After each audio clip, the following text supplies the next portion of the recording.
You might not believe it, but even now, many people in Guangzhou are still sleeping under bridges. Their main job is delivering food. Many of them are former employees of large companies who lost their jobs. To cut expenses, they save wherever they can and have no choice but to live under bridges. They take on the lowest paid, most menial work to support their families. I came from Sichuan to Guangzhou to look for work. After I arrived, I still couldn't find a job. Now I have no money left, no place to sleep at night, and I haven't even eaten. What should I do, brothers? For many years, Taiwanese and Japanese companies set up factories in the Pearl River Delta, bringing capital, technology, and a large number of jobs. However, as labor costs in China have risen and China-US trade frictions have intensified, many companies in Guangdong have moved production lines to Southeast Asia to maintain operations and pursue new growth opportunities. After foreign capital withdrew, many factories shut down or scaled back operations, leading to massive layoffs. Household incomes fell sharply and living pressures increased overnight. As a result, consumer spending has become more conservative and investment has become more cautious. Even Guangzhou, a city of 20 million, seems to be losing its former economic vitality. 2025年的新死法就是来广州找工作。 The new way to die in 2025 is coming to Guangzhou to look for a job. If you don't believe it, buy a ticket and take a train ride here to experience it yourself. You can find a job here, but you won't starve to death either. Guangzhou is a first-tier megacity with many opportunities and a high level of inclusiveness. It has given many young people chances over the years. But once you're here, you'll realize that although there are opportunities everywhere, you keep running into walls at every turn. The wages are ridiculously low. You're either working for your boss or your landlord or for Meituan. I've been out of work for almost 7 or 8 days now, and every single day spent job hunting is extremely anxiety-inducing. You really feel like there's no hope in life. Trying to earn some hard-earned money in Guangzhou has become extremely difficult. In recent years, the real economy has been under tremendous pressure, and with the impact of e-commerce, many people no longer come to Guangzhou. Guangzhou has first-tier housing prices and living costs, but second or even third-tier city wages. Apart from wages which haven't gone up, prices keep rising and jobs are tough to find. For ordinary people, it's basically impossible to reach an average monthly income of $1,000. For low-income workers just trying to find a job that can earn a bit of money, why has it become so difficult?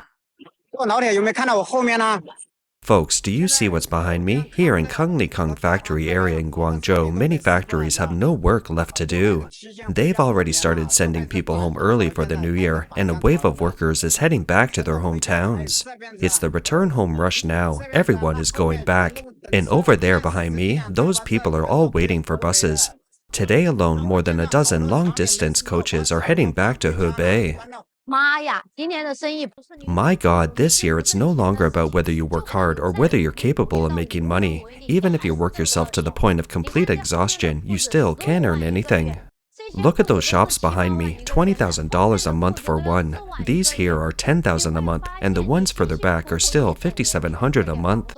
After a whole year of backbreaking work, you realize all the money you make goes straight to the landlord.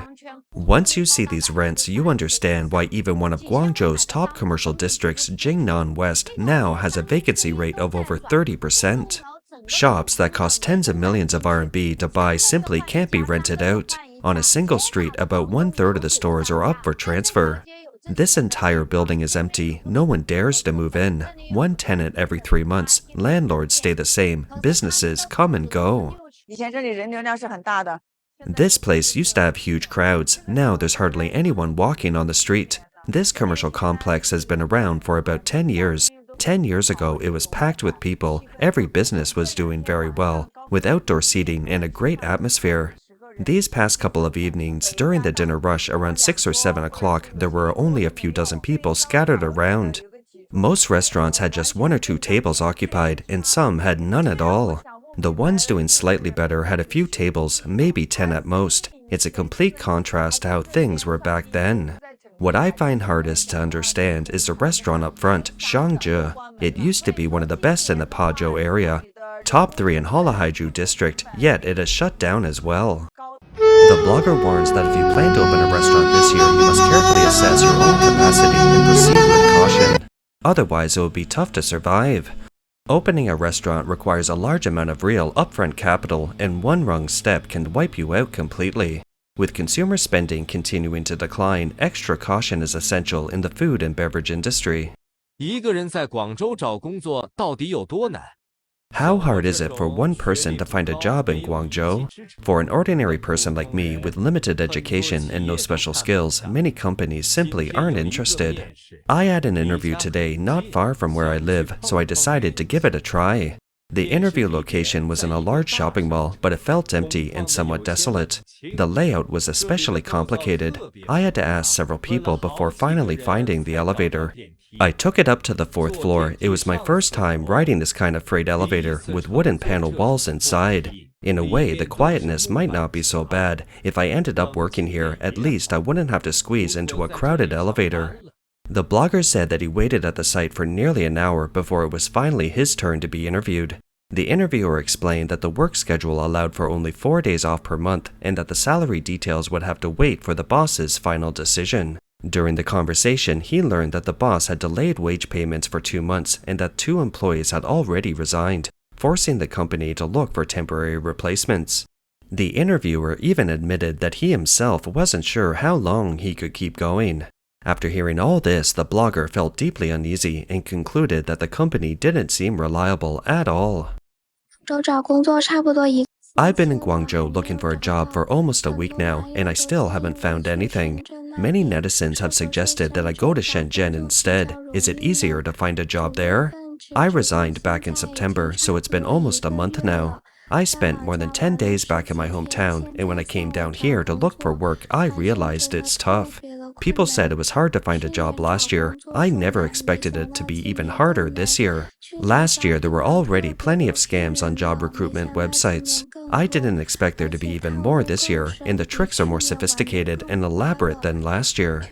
The blogger lamented that some companies hype their conditions on recruitment websites, making them sound amazing. Still, when you actually go for the interview, it's an entirely different story. Utterly frustrating.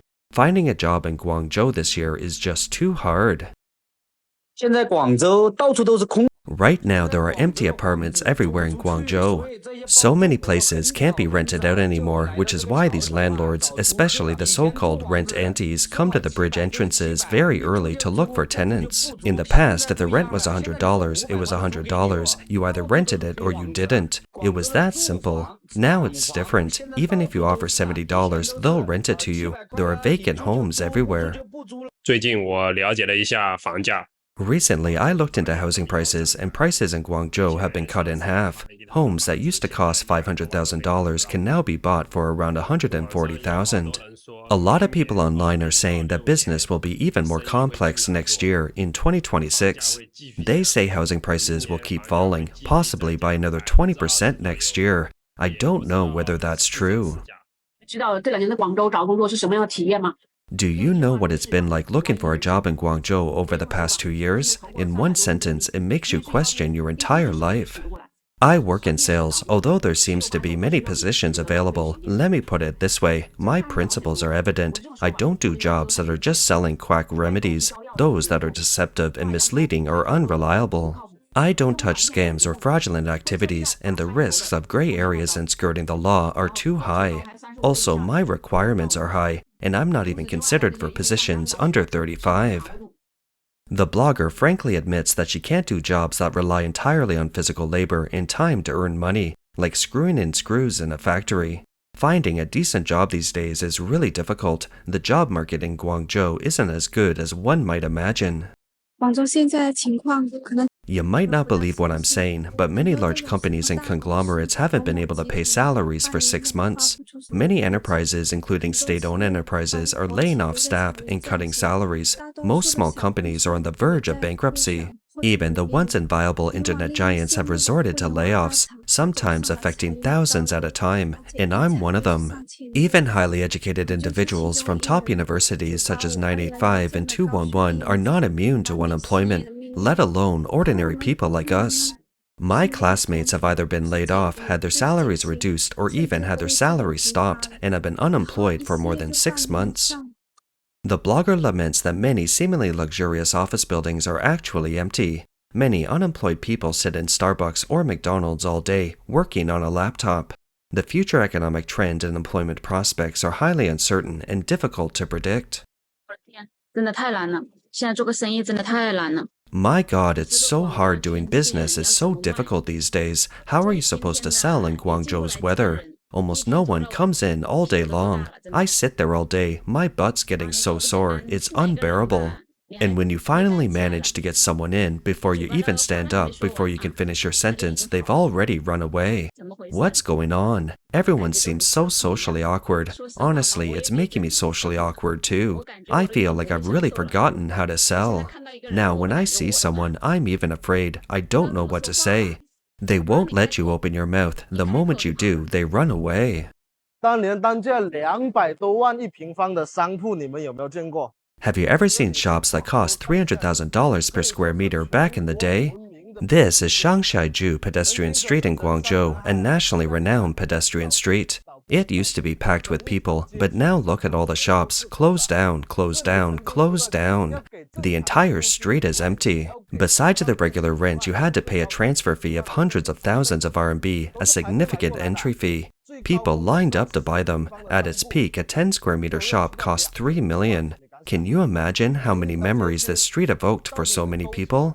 在广州找一份双休工作有多难找？去年我在 How hard is it to find a job with weekends off in Guangzhou? Last year, I looked for work in Baiyuan district, basically covering the entire area. There were no weekends off, and many positions only paid around $600. If there are no weekends off, surely I can find a job with one day off and a higher salary? I did a job here for $1,200, but after 3 months, I quit without another job lined up. Then I interviewed with a few companies that seemed okay and finally landed a job at an e-commerce company. The boss offered me $1,400. I tried it for one day, didn't get paid, and ran away.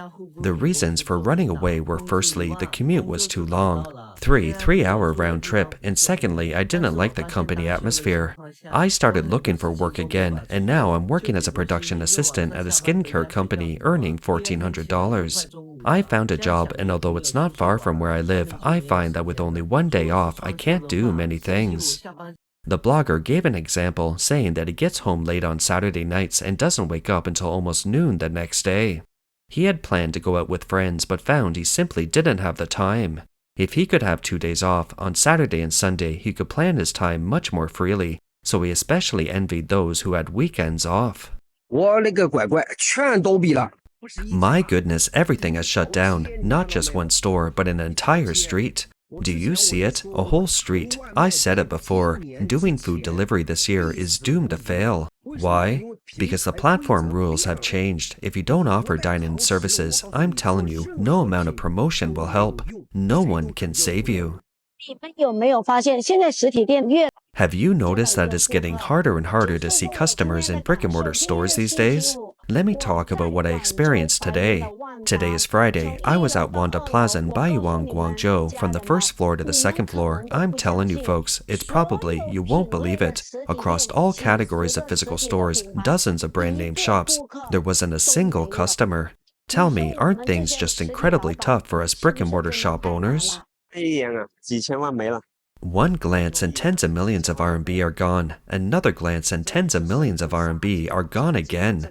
This is Shenzhen. It used to be a very prosperous and bustling place, especially during rush hour when it was crowded with people.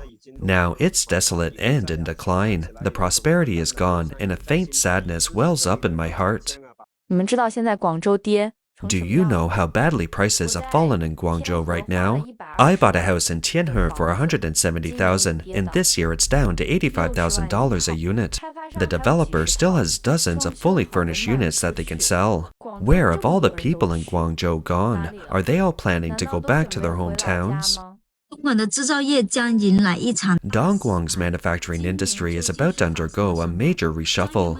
What exactly happened this year? Commissioners point out that the main reason is overcapacity. However, at the same time, orders from countries like India and Vietnam are growing rapidly, clearly indicating a shift of production capacity to other countries, yet they refuse to acknowledge it. Another commissioner suggested eliminating some low-end manufacturing. Even our domestic high-end manufacturers such as BYD, Huawei, Foxconn, and Midea are shifting their production lines to the global market. Actually, many factories and businesses are practically bankrupt now. Don't be fooled by the dozen or so people still working every day. The bosses are paying salaries with loans. On the surface, it looks bustling with people, but even if the boss has orders, they can't fulfill them because they don't have the money to buy raw materials. Today, I visited a factory and the owner immediately started telling me his entrepreneurial story. He said he couldn't even pay this month's wages and was still borrowing money everywhere. Although he had an order worth several 100,000 RMB, he couldn't produce it because everyone used to buy on credit. But now, even buying materials requires cash. That's all for today. If you enjoy our content, please give us a thumbs up, subscribe, leave a comment, and share it with a friend. We appreciate your support, and we'll see you next time.